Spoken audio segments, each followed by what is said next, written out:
Welcome to His Brothers. Many of you asked how to make the skeleton project, so I'm going to show you.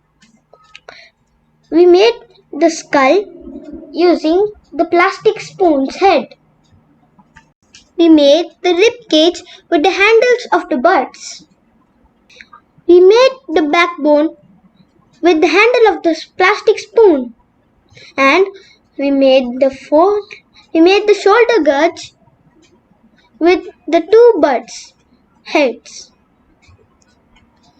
We made the forelimbs with two bird heads each and the long handle of the birds. We used the plastic spoon's heads to make the pelvic bone.